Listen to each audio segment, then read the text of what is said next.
So, what is up mga kanoisy? Welcome back sa ating YouTube channel, Pilipinoisy. So, it's been a while na. So, ang video to is meron papagat na breaking news. Usapang politika na naman para tayo. So, meron to papagat na breaking news. Sara Duterte, utak ni Baligod at 18 ex-marines. Sinuhulan pala ni Sara Duterte? Question mark. So, yan yung panonorin natin ngayon, man. Bibigyan natin to ng reaction and then kayo na lang din bahalang umusga. So, bago natin simulan, Viral Broadcast PH, supportahan nyo yan. Tapos, syempre, Pilipinoisy, like, comment, share, subscribe. Sa mga kanoisy, din na natin to patatagalin pa.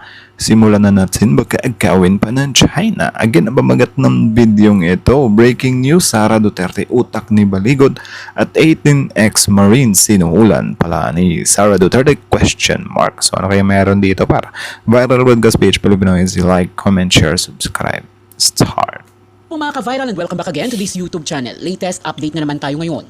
Takot na ngayon si Sara Duterte at iba pang mga kaalyado dahil nabisto na sila hinggil sa lumabas na 18 ex-marines kasamang abogadong si Atty. Baligod na nagbigay ng kanilang affidavit sa di umano'y mali-maletang pera na ibinigay kina PBBM, mga senador kasama sina Lacson at Soto, mga kongresista na karamihan ay mga nagsusulong ng impeachment ni VP Sara Duterte at ng ICC investigators na umano'y binigyan din ng maletang pera na nagkakahalaga ng 2 milyong US dollars. Ayon sa Director General ng National Bureau of Investigation na si Atty. Matibag, ay plano umano ito ng kampo ng mga Duterte para sa destabilisasyon at sirayan ng imahe ng mga senators at congressmen na pinangalanan. Ayon kay Matibag, ay maliban sa 18 ex-marines ay meron pa umanong lalabas na mga dating opisyal para sa planong suportahan ang 18 ex-marines. Subalit, maagang nabisto ito ng NBI. Actually, parno, kung one time lang talaga to, kunyari, 18 ex-marines, like, sila lang talaga yung lumabas para para magsiwalat ko ng mga katotohanan is baka medyo mag-ano pa tayo, 'di ba, na what if. Pero hindi kasi siya yung hindi kasi siya yung kauna-unahan. Alam niyo yung parang ginagawa na lang nila is parang trial and error, 'di ba? Like sila Guteza, tapos yung kay Zaldico, tapos ito naman 18 ex-marines. So ano ba, kapag hindi na naman umusad tong 18 ex-marines na to, meron na namang mga biglang susulpot dyan na related pa rin sa mga maleta. Diba? Kaya medyo nakakapanduda na talaga na parang, ewan ko, parang pinaplat lang ba nila to? Diba? Tapos, mararamdaman mo pa na parang inuusig talaga nila na dalhin nyo yan sa imbestigahan nyo yan, ipatawag nyo yan. Diba? Like, parang inaano talaga nila ba na parang nagsisynchronize. Diba? Na mostly kasi sa mga nakikita ko dito, parang sinasabi nila na parang yun nga, scripted or para lang siraan talaga yung admin, And then, yun nga, parang medyo tutugma din naman kasi kita nyo naman kung paano nila pilit na, na imbestigahan nyo to, pakinggan nyo to, bakit tahimik kayo dito? Di ba nung una pinagbigyan kayo nung kay Guteza? Tapos anong nangyari? Di ba? Nagkandamali yung affidavit niya, fake yung notary niya. Tapos ngayon, since hindi yun umubra, di ba? Ang gusto nyo, kapag meron na namang next entry, dadalhin na naman, iimbestigahan na naman ulit. Hindi ba aksaya sa oras yan? Di ba? Kasi parang ang dating talaga, trial and error yung nangyayari dito kayo na lang din bahalang umusga. Pinasopena na sila ng NBI upang maimbestigahan. Nais ng National Bureau of Investigation at mga otoridad kung sino-sino ang totoong mga utak at kung magkano ang ibinayad sa kanila. Nagbabala naman si dating Senador Antonio Trillanes, kina Baligod, Mike Defensor at sinumang nasa likod ng 18 ex-marines dahil babalikan sila ng ICC dahil sa paninira at pambibintang sa mga ICC investigators. Maraming nakitang loopholes sa mga pahayag ni Baligod at ng 18 ex-marines. Una na rito ay ang pagdamay kay ML Party List Representative Laila de Lima na umano isa din sa binigyan ng maletang pera. Hindi pa nahalat si dilema noong 2024 kung kaya paano siya nabigyan ng maleta. Nakalaunan ay humingi sa Baligod ng paumanhin dahil aniyay isa itong pagkakamali. Isa pa ay ang pag-deliver umano ng maleta sa bahay ni PBBM sa Paway kung saan... Diba? Tapos, kapag meron silang ini-introduce na ito, imbestigahan nyo to. Tapos kapag may makita tayo na mali, 'di ba, or may something or may kaduda-duda, parang hindi naman nila maisagot ng maayos, 'di ba? Or parang ano ba 'yan? 'Di ba kasi yung kay Guteza, fake pala yung notary. Tapos biglang hindi ko alam na fake pala yan. Like what the heck, man? magdadala ka ng witness dyan, tapos hindi mo man lang dino-double check na alam mo naman na masisira yung pangalan mo. Di ba? Hindi naman pwedeng porket pumaparbor sa inyo, pupulutin mo na lang. Ano yun? Hindi mo na i-check kung legit ba yung sinasabi niya. Same as dito, yung mga 18 ex-marine na to, dapat bago nila dinala yan dyan sa Senate or whatsoever, or bago nila palutangin yan, dapat inano muna nila yan. Tiningnan muna nila na, oy, dapat, dapat kahit sila mismo, di ba, na parang nagre-represent or may nagre-represent pa, dapat kahit sila mismo na nagre-represent, di ba, dapat maging maingat din sila or hindi sila maniniwala agad. Like for example, tiningnan nila yung affidavit, oy, bakit may Laila de Lima dito? Di ba, dapat sila mismo yung, pinigas mo. Hindi yung, sige, kami wala na mag-entry doon. Nang ano yun, parang hindi nyo naman dino-double check yan. Laman-laman namin, sinali nyo si Laila de Lima, like, tapos di ba, nagkanali lang. Kung hinuhusgan ng taong bayan din eh. Diba na parang yun nga, na nagkamali kayo ng script. Tapos yan ba yung gusto nyo na paglaan na oras ng gobyerno? Na kung tutusin, parang one-sided nga lang din yan eh. Pumapabor nga lang din yan sa mga Duterte. Diba? Mas may ano pa siguro kung sasabihin yan, corrupt si Marcos, corrupt si Duterte, pagsabayin ng 18 ex-marines na yan. Pero kung yung against admin lang, tapos kayo yung nagre-representa, di magdududa talaga yung taong bayan dyan.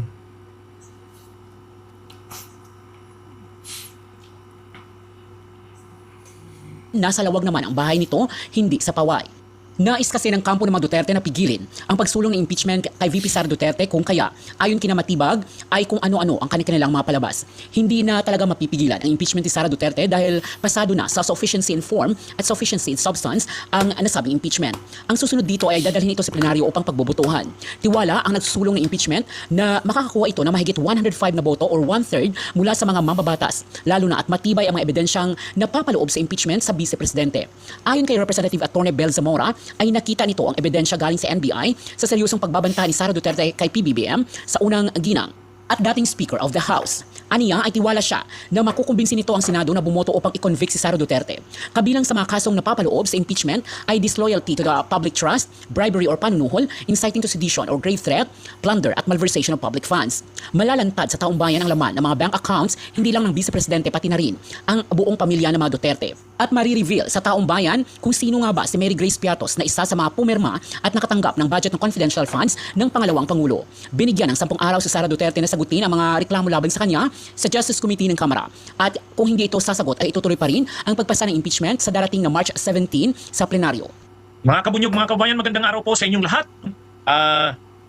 Ito, sabi nga ni mga kabunyog, itong na to, ayon kay sabi ni itong bagong NBI, si Atty. Melvin Matibag, nagsimula na silang imbestigahan yung paglabas ng 80 na yan na ex-marines, at sa kanilang investigasyon, lumilitaw, marami yung kinausap na yan. Sa susunod daw na mga araw, Diba? may lalabas na posibleng Diba? isang Isang daan. pa yan. Ito Like, yung pahayag ni alam nyo yung Atty. Melvin effort Matibag. talaga. Yan. Ito mga kabunyog Pero at least may effort kahit paano. Kasi yung kay Gutesa talaga parang hindi man lang in-effort na i-check ni Senator Marcoleta, 'di ba, na legit ba yung affidavit niya.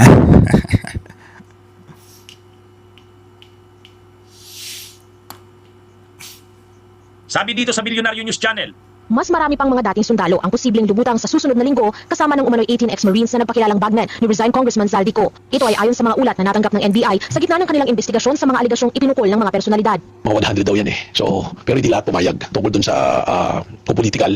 May reports kasi sa amin nagtutugma na yan yung unang lalabas, tapos eventually may mga retired generals na lalabas. And you and I know, may lumalabas na retired general kahapon, di ba? So we'll follow all those leads. Ayon kay NBI Director Melvin Matibag, marahil ito raw ang dahilan kung bakit nasabi ni Ombudsman Jesus Crispin Remulla na political tipping point ang layo ng bagmen. Giit pa ng Ombudsman, hindi lang political, meron din daw economic motives ang mga nasa likod nito. Matapos na matanggap ang joint affidavit ng 18 ex-Marines, dineputize ng Ombudsman ng NBI para suriin ito. And they're trying to create political tipping point. What more? Alam mo natin yun, di ba? They want to a branch of the service to rise up in arms. Yun naman yun eh. Sinugpina na ng NBI ang 18 personalidad kasama ang kanilang counsel na si Atty. Levy Baligot, si dating Congressman Mike Defensor, pati na rin ang abogadong nagnotaryo sa joint affidavit ng bagmen. Higit kumulang 30 personalidad daw ang sinugpina ng NBI at kung hindi raw sila sisipot, sabi ni Matibag, Well, we are deputized by the ombudsman, and the ombudsman has a contempt power. Then we will report it to the ombudsman. And probably through the ombudsman, ma-exercise yung mga ganung powers nila. I hope they attend yung subpoena namin kasi sabi naman nila they're willing to face the investigation. And I heard Diba? former Congressman Karangalan daw. Tapos kapag kakasuhan naman, bigla-bigla naman ano na pinapatahimik, pinawala daw yung freedom of expression. Like what the heck? Ganyan talaga sila parang ano lang ba, para sila FRRD, sila bato na matapang sa una. Pero kapag nasa actual na, biglang atakbo, biglang atago.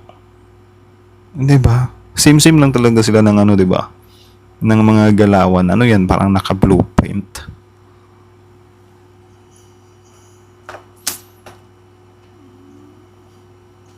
ng NBI Director na evidence-based ang kanilang investigasyon. Anya pa, hindi sila mag-aatubiling ipatawag din ang mga personalidad na itinuturo ng 18 ex-Marines para pagpaliwanagin.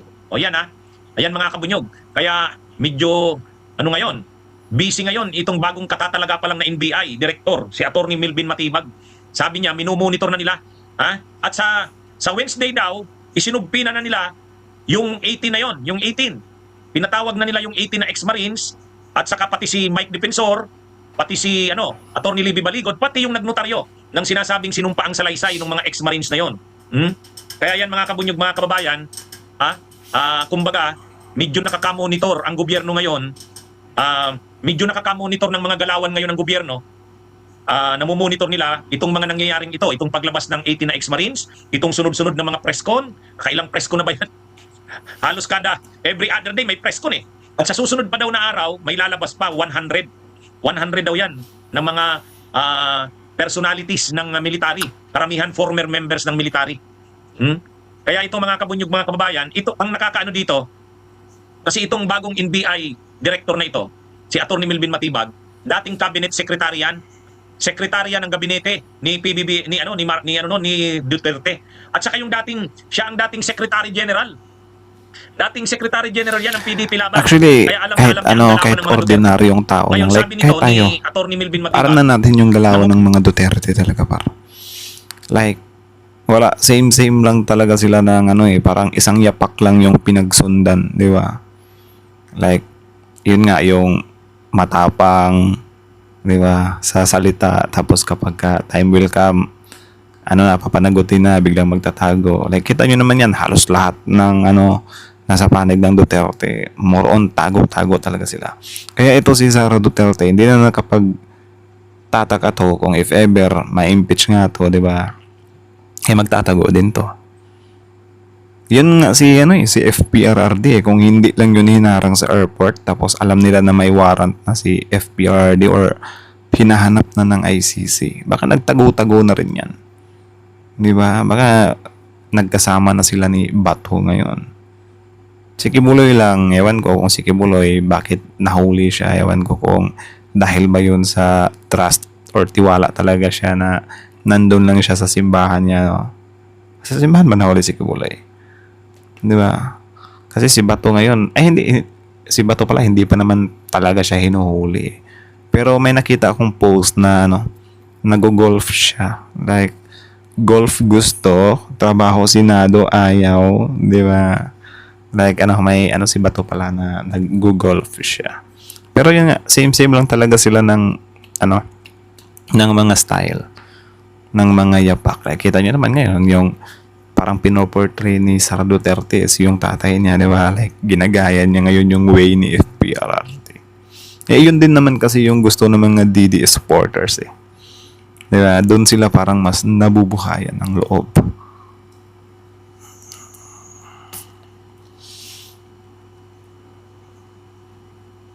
Monitor na nila at marami na silang nakuhang information na itong mga galawan na ito ay hindi ito isolated at hindi ito parang walang alam. Hindi. Ano talaga yan? Sabi niya, planado yan. Bahagi yan ng isang malaking plano. Talagang ang plano ng na monitor nila, Duterte ang nasa likod ng lahat ng galawang yan. Ang lahat ng galawan na yan ay kampo ng Duterte. At bahagi umano ito ng isang plano ng destabilisasyon. Sa katunayan, sinabi na yan ni Ombudsman Boying Rimulya, sabi ni Ombudsman Boying Rimulya, ano yan? Mga kabunyog, mga kababayan, ang plano talaga niyan, mag-create ng political tipping point. Kumbaga, magalit ang mga military, dahil sa nilalabas nilang mga korupsyon nitong 18 na ex-Marines, gagatungan niyang sitwasyon hanggang sa tumindi na ang sitwasyon, yun yung tinatawag nilang political tipping point. At kapag nagkaroon na ng political tipping point, mag-aalsa na daw ang military. Oh. At namomonitor nila, hindi lang yan 80 na yan, 100 daw yan. Ayon dito sa investigasyon ng NBI, mga kabunyog, mga kababayan. Kaya ang Ombudsman, ang NBI, ang DOJ nagtutulungan ngayon. Paano sila nagtutulungan? Ay ang NBI nag-iimbestiga sino ang mga taong involved. Sino ang mga personalities na involved dyan? Ano ang kanilang mga plano? At kapag may So nakikita yun, silang dapat kita nyo kasuhan, naman yun. Para sa akin naman yun is mula DOJ, kay okay? Viral Burgas PH. Tapos syempre, Atty. Enzo, support nyo rin. Like, comment, share, subscribe. So ayan parang iimbestigahan yan yung 18 ex-Marines na yan. Pero for me talaga, hindi uusad yan. And then, syempre, expect na natin kasi ganyan naman talaga always yung mga DDS kapag hindi nagpo-push through yung mga, pilit nilang isinisingit na dapat mangyari dyan, mga gusto nilang paimbestigahan is, syempre, sasabihin na naman nila na impluwensya ng kapangyarihan, magic or whatsoever. Kung tutuusin naman talaga, more on, up until now talaga, more on intriga pa rin talaga sila. Parang, ewan ko, hindi na sila nagtanda. Di ba? Parang, yun nga, nasabi ko sa inyo, parang ang nangyayari na lang ngayon, nagta-trial and error sila. Parang nagta-trial and error na sila ngayon sa mga gagawin nilang paninira sa admin. Which is yun nga, parang I think ini-expose nga nila yung sarili nila dyan . Diba? Kasi kung tutusin, parang sila yung namumulitika talaga.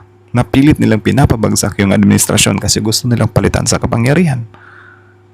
Partida, sila pa yung malakas gumamit ng pinupolitika sila. Yung ginagawa naman nila, literal na pamumulitika . Gutesa, sino pa yung mga Poncio Pilato, magugulat na lang tayo yung 18 ex-Marines na yan kung hindi yan uusad, may bago na naman silang ipapalabas. So sino ngayon yung namumulitika? Di ba yan yung mga pamumulitika talaga literal? It's just so sad lang din talaga kasi meron pa rin naman talaga naniniwala sa mga to, kahit na sabihin natin na ito din nyo napansin to. Kasi syempre mga diehard supporter nga sila. Which is nakakalungkot. Kasi grabe talaga yung naiwan na fandom ni FPRRD sa mga Pilipino na yung iba is di na natin alam kung paano na mag-iisip. Di ba, like wala silang pakiyang sa kanila lang, ayaw nilang mawala yung Duterte sa bansa. Biruin nyo, kahit si Kitty Duterte parang iintayin pa nila na maging politiko. Di ba, gusto nila halos lahat ng Duterte para lang talaga hindi maubos yung lahi ng mga Duterte. Alam niyo yung ganyan, ewan ko, nasubrahan sila sa pag-idolize ng tao . Parang hindi makamubon sa mga Duterte pa. Actually, kaya naman ng Pilipinas or okay lang naman yung Pilipinas na walang Duterte. Tsaka kung tutuusin mo naman, kita nyo naman yung mga pinaggagawa ng Duterte talaga. Para sa inyo, war on drugs. Para sa inyo lang. Diba? Pero other than that, wala. It's just wala. Parang na-inlove lang talaga sila sa pangalang Duterte, Nakakalungkot din. But anyways, that's it na lang muna. So kayo na masasabi niyo dito, comment down below. Tapos yun, pag-usapan natin yan sa comment section. So again, ang video to is mula kay Viral Broadcast PH, Atty. Enzo. Like, comment, share, subscribe. Philippine Noisy is out. Talang 18 next month. Tapos gagawin pang 30, diba?